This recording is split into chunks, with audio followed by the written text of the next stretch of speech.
Hi, this is Vinney Chopra. Thank you for again joining on my podcast, Apartment Syndication Made Easy.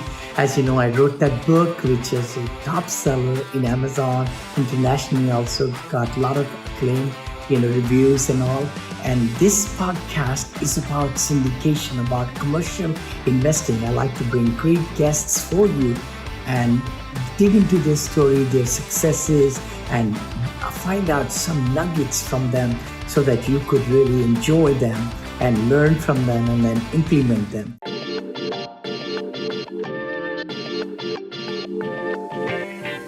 Hi there, guys. This is Vinney Chopra again. Hey, from the Apartment Syndication Made Easy podcast. And I hope you're liking the content and the great guests that I'm bringing. Please give that 5-star review on the iTunes, if you would. That really helps us to rise up and all that. Today, we have a great friend, Tony Castronovo is here in the studio, and he's the founder and managing partner of Novo Multifamily Group, a multifamily real estate entrepreneur for 8 years, experience in acquisitions, underwriting, contract negotiations, due diligence, syndication, capital raising, you name it, construction, renovations, operations. I love it. We're going to dig a lot more into it today. And, some of the questions we might be kind of answering for you as you're listening, the 7 habits of successful real estate entrepreneurs. We're going to dig into that.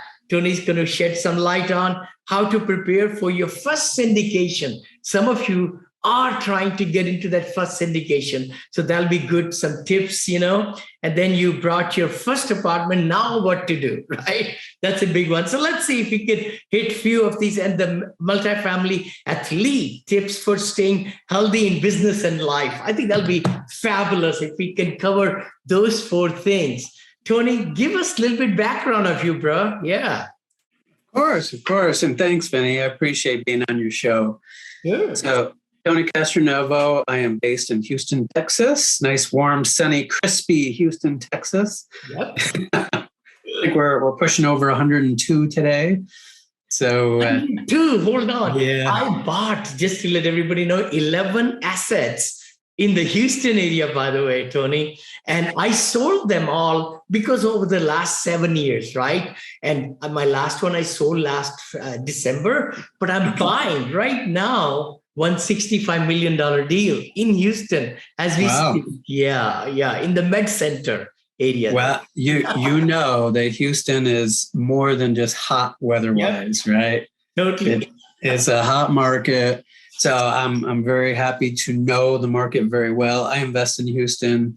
Yes. I also invest in other parts of Texas. I'm focused on San Antonio as well as Houston, and also in Oklahoma City.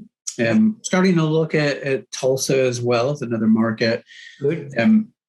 Typically I'm out looking for deals in the 120 to 160 unit range, just kind of, where I'm at in my career, which you said about 8 years in. Probably like some of your listeners, I started in the single family space about 8 years ago. And then I transitioned that into multifamily about 4 years ago. And that's exclusively what I do at this point.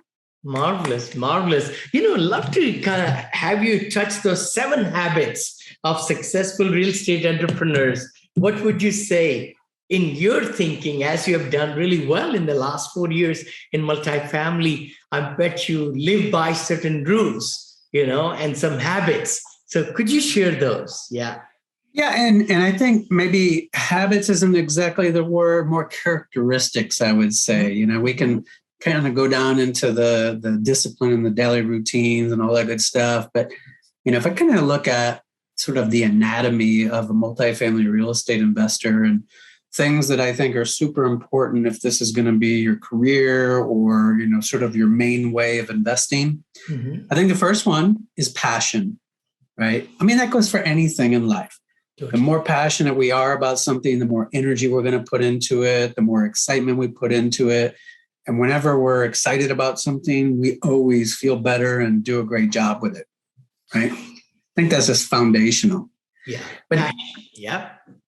I think, once you kind of get beyond passion and kind of that inner drive, it comes down to relationships. that real estate is about people.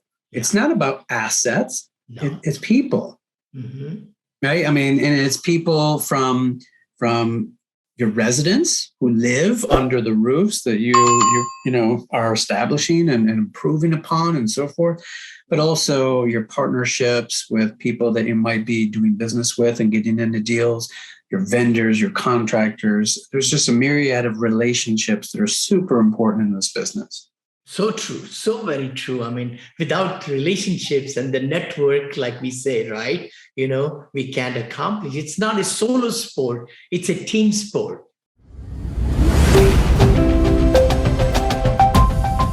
Hi, you are listening to Syndication Made Easy podcast. We will be right back after this short break.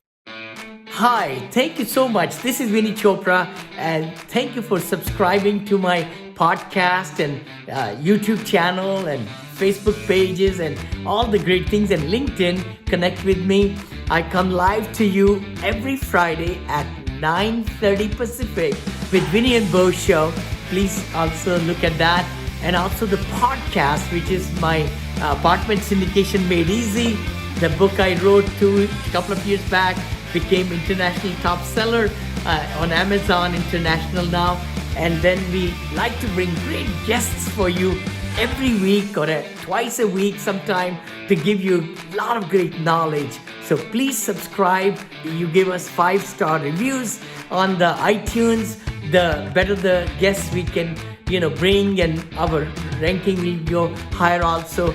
Thanks again for following us and really getting the most out of it. Please comment, like, share, because we would love to bring better and better material for you. It's not a solo sport. It's a team sport. We always say, right? Syndication especially is a very, very much, team sport. Yeah.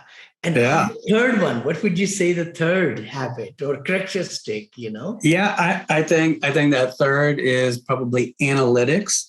It's counter to relationships, right? It's kind of right brain, left brain sort of thinking here, but analytics in that, you have to know your numbers and you have to be able to stick with your guidelines and your parameters. And when you're underwriting deals, you've got to be able to feel good about those numbers and know your market really well.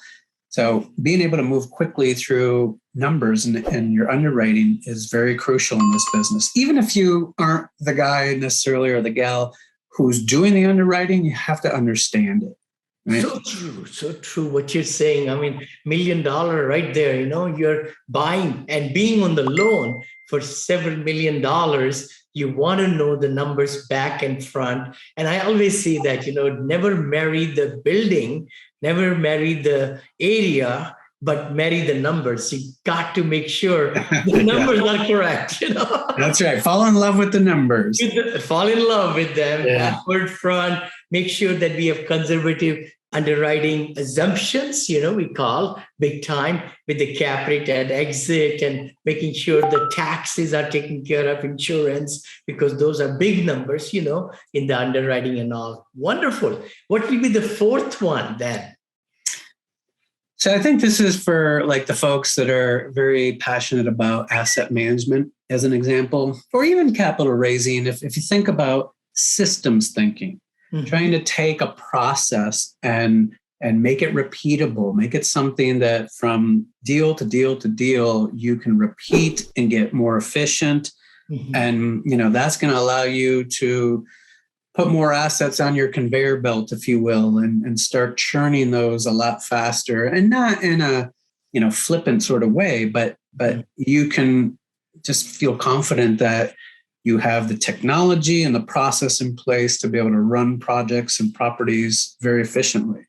So, right. I mean, thanks again to piggyback on that, the CRM, right? Having the right relationship with the investors so that they can come again and again and again, and the proper channels of notification and of course, paying out the cash flows right into their accounts. We pay quarterly. Last 15 years, I've been doing it. So we pay only quarterly. We don't pay monthly. That has really served us well. And then also communication is really key, what you're saying, right? Taking care of the asset management fee, which we charge, it's really compliant on if we perform, for the investors, right?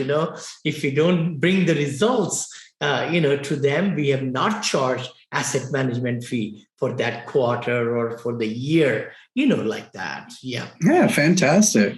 Yeah, you got to hold yourself accountable, right? Yeah, totally. Because as a syndication world, it's the fiduciary responsibility of us taking care of the investors' money more seriously than our own money. That's how, we built the business, my wife and I, 15 years back, and we still live by that. Certain quarters, actually, we even didn't take our payoffs at all. We just wanted to give it to them and even we were vertically integrated. So we will give our even property management fee back to the LLC to give cash flows, So. Yeah. That's your education, right? You could go to a university and learn this, or you can learn, by trial and fire. So true. So true. What's something else would you say, like number 5 or 6? What are the characteristics? So having a good system is totally, you're right, cutting edge, investor relations, the CRM, all those. What else would you say is really needed? Yeah. Well, I'll tell you what, I'll combine the next 3 here. Yes, we'll talk through a little bit. Okay. So I think number 5 is hunger, number 6 is humility, and number 7 is drive. And I'll tell you kind of the reaction I have is that, you in this business, you're gonna hit a lot of obstacles. There's gonna be a lot of down days, and you're gonna be, having some bad patches. And if you're not hungry, if you don't have that drive to, keep getting back up on the saddle and trying again, and if something's not working, try something else.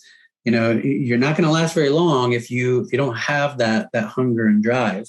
Mm-hmm. On the humility side, I mean, again, you've got to really care for those relationships, and it goes across the board for everybody that you work with. If you don't just stay humble, I mean, you're not above anybody else. None of us are. Yeah. So goes a long way. Oh, I love it. I love it. And the drive, the last one, so true, passion and drive. I really love it. You sandwiched the whole thing between the passion from the start, the whys and why we want to do.